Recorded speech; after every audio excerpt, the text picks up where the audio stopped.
Neuroplasticity exercises, are they a real thing?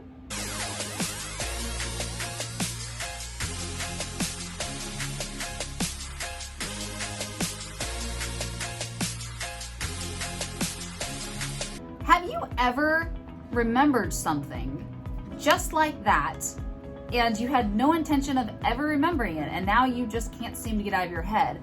And on the other side of that, have you ever really needed to remember something and just for the life of you could not remember it? Well, in today's video, I'm going to give you the 2 top reasons why that happens and how you can overcome that. The first thing that we need to realize is that neuroplasticity is an important part of our memory. As a matter of fact, it kind of is our memory. It's the way that our brain is able to restructure synapses, which are connections in our brain, and we're able to learn and memorize things from the get-go. Now, this is a real thing and it really does happen. So if this really happens, it would make sense that yes, we can actually exercise this part of our brain. But in order to be able to do that, your first step is really to make sure that you are leveraging that neuroplasticity. And our first step in doing that is decreasing stress. So you may or may not know that the part of your brain that is responsible for stress is the amygdala, and it's your fight or flight part of your brain. Now, this is actually very adjacent to the part of your brain that's also very important for memory, and that's your hippocampus. Whenever our amygdala is being bombarded by cortisol, such as in situations of stress, our hippocampus is really close to that, and that means that our hippocampus is going to get some of that byproduct.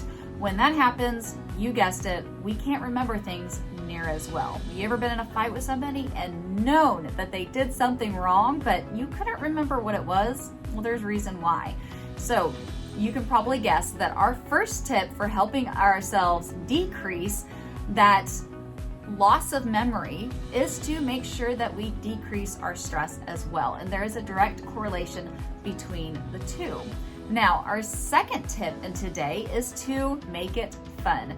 So the important thing to know is that, yes, while we're trying to memorize something, stress can be very difficult. However, whenever we're in moments of stress where our acetylcholine goes up really high, that's a neurotransmitter in our brain. Whenever that acetylcholine goes up really high and epinephrine goes up really high, that's another one, that actually causes an imprint. So if you've ever been in a car wreck, you probably were not trying to remember every single thing that happened, but I'll bet you did remember every part of it. And that's because that is a very high intensity. It's very high intensity on that spectrum, meaning that our body has a lot of acetylcholine, it has a lot of epinephrine. That puts a literal imprint into your brain so that you remember almost every detail.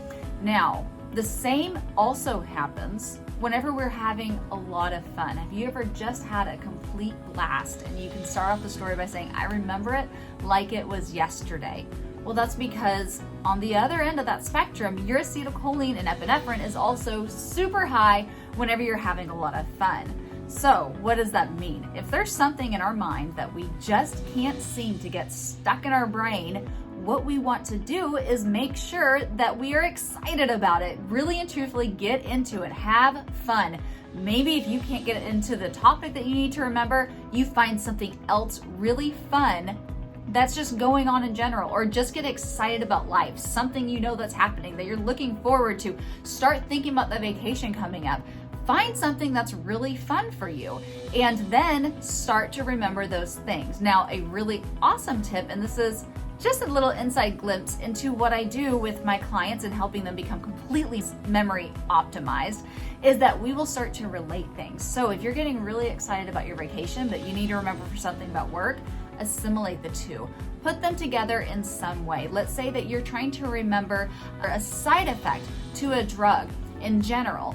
Then I want you to actually think about that in terms of the vacation you're about to go on.